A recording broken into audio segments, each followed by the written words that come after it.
আজকের ভিডিওতে বলৎকার রোধের 5টি উপায় সম্পর্কে বলবো। তো এখন প্রশ্ন করতে পারেন যে ভাই, বাংলাদেশে এত ধর্ষণ হচ্ছে আর আপনি বলৎকারের পিছনে পড়ে আছেন কেন? দেখেন, জাস্ট একটা ছোট্ট সিম্পল কথা বলবো। আমি সহ আমার 10টা ফ্রেন্ড যদি কোথাও দাঁড়িয়ে প্রস্রাব করি, এটা নিয়ে কিন্তু মানুষ কোনো সমালোচনা করবে না। কিন্তু মির্জা ফখরুল ইসলাম আলমগীর যদি কোথাও দাঁড়িয়ে সিঙ্গেলভাবে প্রস্রাব করে, মানুষ কিন্তু তাকে সমালোচনা করবে। কারণ কি জানেন? কারণ তিনি একটি দলের প্রধান। তো যারা হচ্ছে আমাদের ইসলাম ধর্মের প্রচারক, যারা ইসলাম ধর্মের প্রচার এবং প্রসার ঘটায়, তারা যদি মাদ্রাসায় এরকম বলৎকার করে, এটি আমাদের ধর্মের জন্যই অবমাননাকর। তো আজকের ভিডিওতে 5টি জাস্ট টিপস দেব।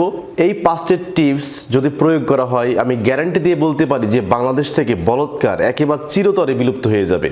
তার মধ্যে 1 নম্বর যে টিপসটি বা রোধের যে উপায়টি, সেটা হচ্ছে প্রত্যেকটা মাদ্রাসায় সিসি ক্যামেরা স্থাপন করতে হবে। দেখেন, অনেক মাদ্রাসা আছে যেখানে বলে সিসি ক্যামেরা লাগানো হারাম, মোবাইল ইউজ করা হারাম, এরপরে ক্যামেরা ইউজ করা, ডিএসএলআর, ছবি তোলা। তো এই সমস্ত হারাম করতে গেলে পারে আমাদের সমাজের নৈতিকতা কিন্তু থাকবে না। তো মাদ্রাসায় যদি সিসি ক্যামেরা স্থাপন করা যায়, তাহলে বলৎকারের সংখ্যাটা কিন্তু অনেকাংশে কিন্তু কমে আসবে। এরপর 2 নম্বর যে কাজটা করা যেতে পারে, সেটা হচ্ছে মাদ্রাসা কর্তৃপক্ষ যখন শিক্ষক নিয়োগ দিবে, তখন অবশ্যই কনফার্ম হয়ে নিতে হবে সেই শিক্ষক বিবাহিত কিনা। যদি বিবাহিত না হয়, তাহলে ওই শিক্ষককে নিয়োগ দেওয়া যাবে না।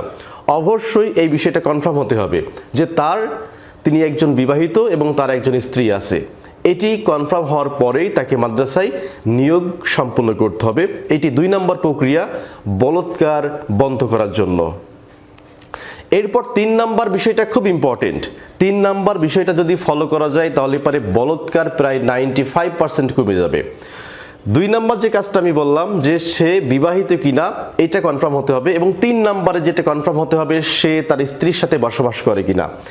এই জায়গাটাই হচ্ছে সবচেয়ে বড় সমস্যা। দেখেন, মাদ্রাসায় যে সমস্ত শিক্ষক নিয়োগ দেওয়া হয়, তার বাড়ি হচ্ছে নাটোরে, শিক্ষকতা করে রাজশাহীতে, তার বাড়ি রাজশাহী, শিক্ষকতা করতেছে চাঁপাইনবাবগঞ্জে। তো এই যে এক জেলাতে তার স্ত্রীকে রেখে সে যখন অন্য একটা মাদ্রাসায় সিঙ্গেলভাবে জীবনযাপন করে, তখন তার ভিতরে যখন এই জৈবিক চাহিদা জাগে, তখনই কিন্তু সে এই শয়তানের পথ কিন্তু বেছে নিতে বাধ্য হয়। এই জন্য মাদ্রাসায় যে শিক্ষককে নিয়োগ দেওয়া হবে, এই বিষয়টা মাদ্রাসা কর্তৃপক্ষকে কনফার্ম হতে হবে যে সে তার স্ত্রীর সাথে বসবাস করে, এবং সে যদি তার স্ত্রীর সাথে বসবাস করে, আমি 100% গ্যারান্টি দিয়ে বলতে পারি সে কখনোই বলৎকারের দিকে কিন্তু উদ্বুদ্ধ হবে না। এরপর 4 নম্বর যে বিষয়টা লক্ষ্য রাখতে হবে, সেটা হচ্ছে মাদ্রাসা কর্তৃপক্ষের উদ্যোগ নিতে হবে 4 নম্বর পয়েন্টে। সেটা কি? যে আপনি যখন একটা শিক্ষক আপনার মাদ্রাসায় নিয়োগদান করবেন, তখন অবশ্যই সেই শিক্ষককে বাড়ি ভাড়া প্রদান করতে হবে। দেখেন, প্রত্যেকটা সরকারি এবং বেসরকারি কোম্পানিতে বা যে কোনো চাকরিতে এই বিষয়টা খুব ভালো করে লক্ষ্য করা হয় যে তার বাড়ি ভাড়া, ধরেন আপনি আপনার একজন শিক্ষককে বেতন দেবেন 10,000 টাকা সাপোজ, ওর সাথে 3,000 টাকা আপনি বাড়ি ভাড়া অ্যাড করবেন। যদি আপনার শিক্ষককে আপনি বেতন দেন 12,000 টাকা, তার সাথে আপনি 3,000 টাকা বাড়ি ভাড়া অ্যাড করবেন।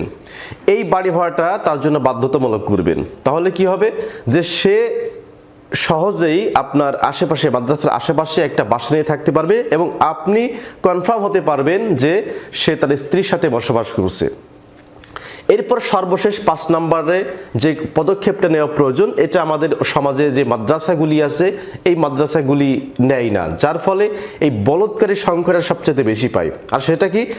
যখন এতগুলো নিরাপত্তা বা এতগুলো ব্যবস্থা করার পরও যদি কোনো শিক্ষক কোনো শিশুকে বলৎকার করে, তাহলে মাদ্রাসা কর্তৃপক্ষ বাদী হয়ে মামলা করতে হবে।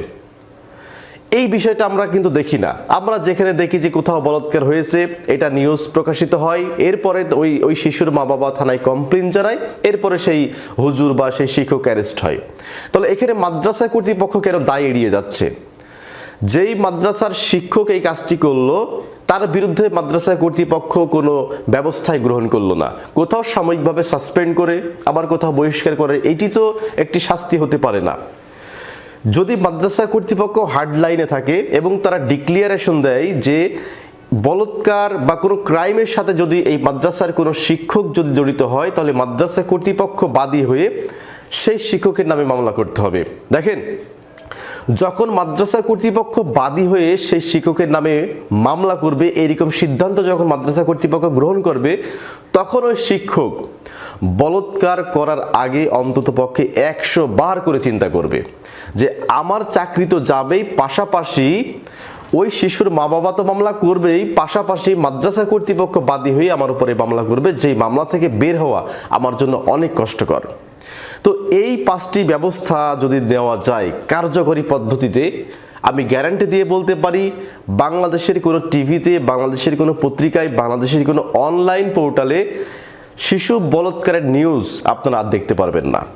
এটি চিরতরে কিন্তু বন্ধ হয়ে যাবে যদি এই 5টি পদক্ষেপ গ্রহণ করা হয়। তো প্রিয় দর্শক, এই 5টি পদক্ষেপ কেমন লাগলো সেটি অবশ্যই কমেন্ট করে জানাবেন। ভালো থাকবেন, ধন্যবাদ সবাইকে।